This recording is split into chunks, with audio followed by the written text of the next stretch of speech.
Hello everyone, welcome back to my YouTube channel. I hope आप सब ठीक होंगे और अपना स्टडी बहुत अच्छे से कर रहे होंगे। तो आज का वीडियो जो है बहुत ज़्यादा इम्पॉर्टेंट होने वाला है, इन्फॉर्मेटिव होने वाला है उन स्टूडेंट्स के लिए जो सोच रहे हैं कोई भी कोचिंग ज्वाइन करने के लिए।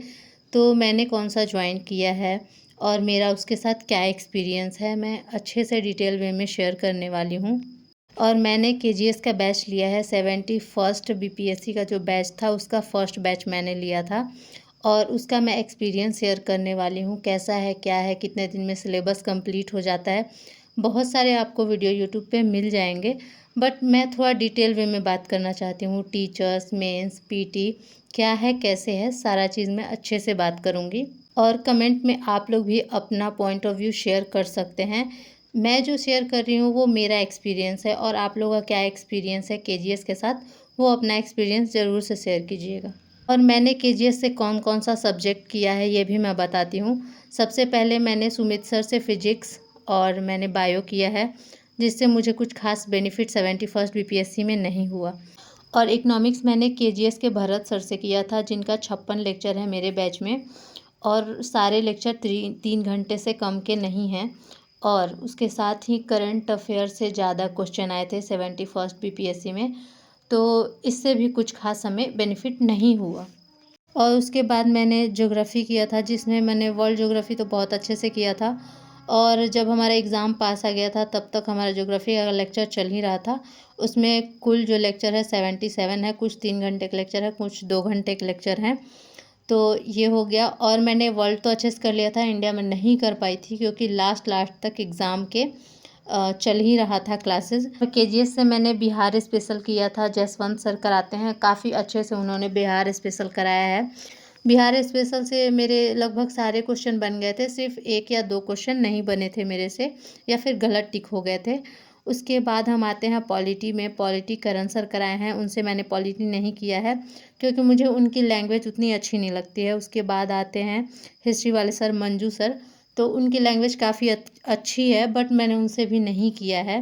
पीटी के लिए मैं बता रही हूँ। मेंस के लिए मैंने एक बैच लिया था, उसको मैं किसी और वीडियो में बताऊंगी मेंस के लिए मैंने क्या क्या किया था, क्या क्या नहीं। इसी में अगर करूँगी तो बहुत ज़्यादा लॉन्ग हो जाएगा वीडियो। जो बैच है जुलाई या जून में 2024 से स्टार्ट हुआ था, 2025 में 71st बीपीएससी में दी थी। तो उसमें सितंबर तक कुछ ना कुछ क्लासेस चल रही थी। स्टार्टिंग में तो आपको क्या हुआ कि सिर्फ एक क्लास चल रहा था। सबसे पहले मेरे बैच में इकोनॉमिक्स चल रहा था। इकोनॉमिक्स का मैंने आप लोग को बताया कि 56 क्लासेस हुआ था, और वो भी 3-3 घंटे का। तो शुरू में तो हमें लाइट लाइट सा पढ़ाया जाता है, और फिर जैसे ही हमारा एग्ज़ाम पास होने लगता है 2-2 3-3 क्लासेस साथ साथ में चलते हैं। मुझे जहाँ तक याद है लास्ट टाइम में कि 6-6 घंटे क्लासेस चल रहे थे, 7-7 घंटे क्लासेस चल रहे थे। मैं नहीं कर पा रही थी क्योंकि मैं एक हाउसवाइफ हूँ, और मेरे से पॉसिबल नहीं है कि मैं 7 घंटे क्लास करूँ और साथ में फिर मैं रिवीज़न करूँ, तो मेरे पास उतना टाइम नहीं होता था। जो बैच मैंने लिया था पीटी तक, तो पीटी का चल रहा था सिलेबस, लेकिन अभी तक मैं बता रही हूँ कि अभी तक मेंस का सिलेबस ख़त्म नहीं हो रहा है, मेंस अभी चल रहा है। तो सोचिए कि मतलब लगभग 2 साल का सिलेबस होता है, 2 साल लगभग टच करने वाला है, 3 महीने में 2 साल हो जाएगा, और अभी तक सिलेबस कंप्लीट नहीं है। पीटी का तो मतलब सितंबर तक हो गया था, ठीक है, एग्ज़ाम के पहले बहुत जल्दी जल्दी में हो गया था। और लास्ट टाइम में ना आपको बहुत सारा लिखने के लिए सर लोग मतलब पढ़ा देंगे। ऐसे तो स्टार्टिंग में सारे टीचर्स लिखवाते हैं, नोट्स बनवाते हैं, जो भी पढ़ाते हैं टॉपिक उसका नोट्स बनवा के मतलब बोल बोल के लिखवाएंगे। और लास्ट में क्या होता है, मेरे साथ हुआ कि सर लोग पढ़ाते गए और फिर हमें पीडीएफ देते जाते थे लास्ट में कि आप लोग लिख लीजिएगा। तो अगर कोई स्टूडेंट 7 घंटे क्लास करेगा, उसके बाद वो कब लिखेगा और कब वो फिर उसको रिवाइज़ करेगा, और पुराने जो सब्जेक्ट्स पढ़े हैं उसको भी रिवाइज़ करना होता है। तो इसी वजह से मैं बस ये बोल रही हूँ कि मतलब किसी को भी अगर बैच ख़रीदना है किसी भी टीचर्स का, या किसी भी क्लासेस का, लाइक केजीएस हो गया या फिर बीपीएससी वाला ये वगैरह है, तो मतलब किसी का भी अगर आपको ख़रीदना है बैच, तो मैं यही सजेस्ट करूँगी कि अगर आपको 73वीं देना है बीपीएससी तो आपको 72वीं खरीद लेना चाहिए। जैसे अगर मुझे 71वीं देना था तो मुझे 70वीं खरीदना था और उसको अच्छे से सिलेबस कंप्लीट करके फिर मुझे 71वीं एग्ज़ाम देना चाहिए था। तो मैं किसी को भी यही सजेस्ट करूँगी कि अगर आपको 73वीं देना तो आपको 72वीं वाला जो अभी बैच चल रहा होगा वो खरीदना चाहिए और उसको पढ़ना चाहिए अच्छे से। अगर आप नहीं खरीदना चाहते हैं तो ज़रूरी नहीं है, मैंने आपको बताया कि मैंने भी मतलब ख़रीदा है लेकिन मैं सारा क्लासेस नहीं की हूँ क्योंकि मुझे बहुत ज़्यादा टाइम टेकिंग लगता है। आपको मैं बता रही हूँ कि जैसे इकोनॉमिक्स में 56 लेक्चर हुए, ज्योग्राफी में 77 लेक्चर हुए, बायो का 50 लेक्चर हुआ, वो भी लगभग 3-3 घंटे का। हिस्ट्री में लास्ट टाइम में हिस्ट्री हुआ था तो 34 लेक्चर में ही सर ने ख़त्म कर दिया जल्दी जल्दी में, क्योंकि वो एकदम लास्ट में हुआ था। और पॉलिटी में 47 लेक्चर, ये ज़्यादा नहीं है 47, लेकिन मुझे नहीं लगता है कि उतना डिटेल में पढ़ाया गया होगा जितना कि इकोनॉमिक्स ज्योग्राफी पे टाइम लिया गया था या बायो पे टाइम लिया गया था। तो इसी वजह से मैं बोल रही हूँ कि आपको पहले लेना चाहिए बैच और आपको अच्छे से पढ़ना चाहिए उसको बार बार रिवीजन करते हुए।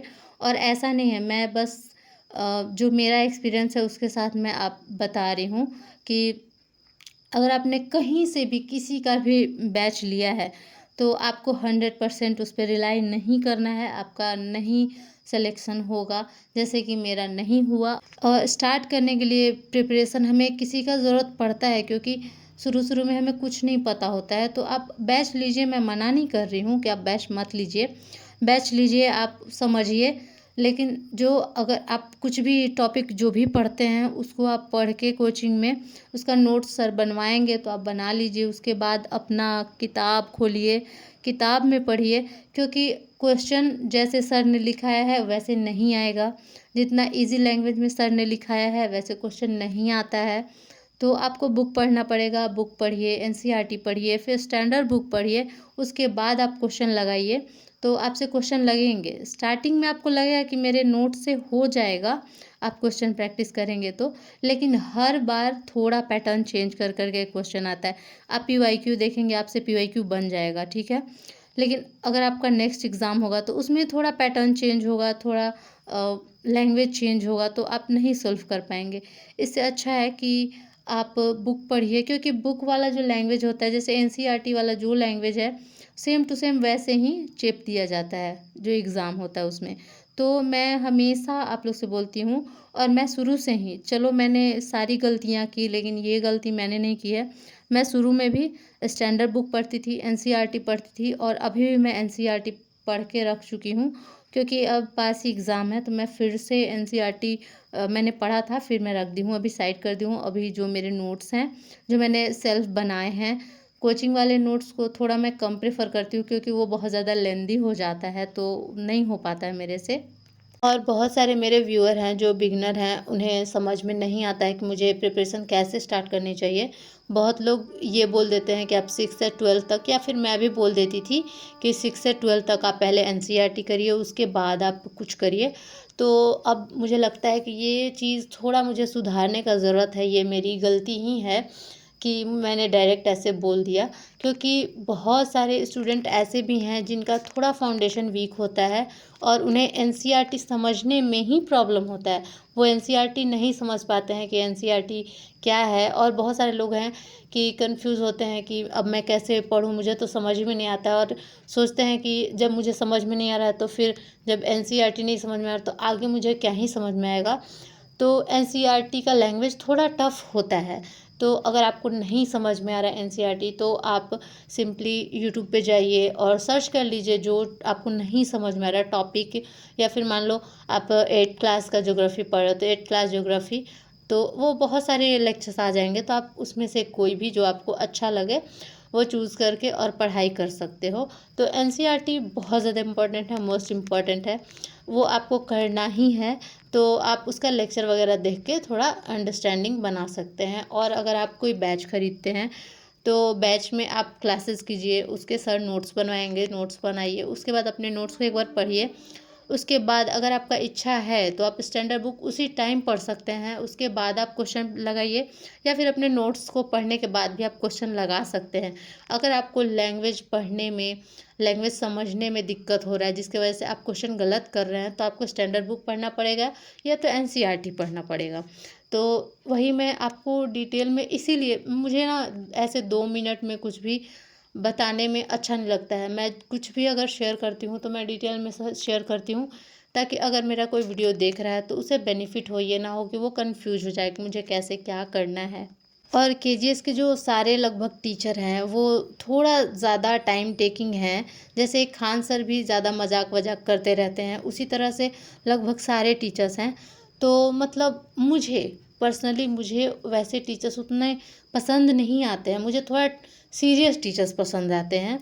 तो इस वजह से मैं बोल रही हूँ कि थोड़ा मुझे उन लोग का ना क्लास में टाइम लगता है कि उन लोग ज़्यादा ले लेते हैं, बात करने की वजह से, कि वो स्टूडेंट से बहुत ज़्यादा बात करते हैं, कुछ ना कुछ मतलब ऐसे हंसी कुछ बोलते रहते हैं। मतलब ऐसा है कि बहुत सारे स्टूडेंट ऐसे भी होते हैं कि बोरिंग जो क्लास होता है उससे उतना रिलेट नहीं कर पाते हैं। तो मतलब सबका अलग अलग पॉइंट ऑफ व्यू होता है, मेरा ये पॉइंट ऑफ व्यू है, तो मुझे थोड़ा लगता है, क्योंकि मुझे थोड़ा सीरियस टीचर्स पसंद आते हैं ज़्यादातर। तो कोई माइंड नहीं करेगा कि मैं ऐसे सबका बुराई कर रही हूँ, मैं कोई बुराई नहीं कर रही हूँ।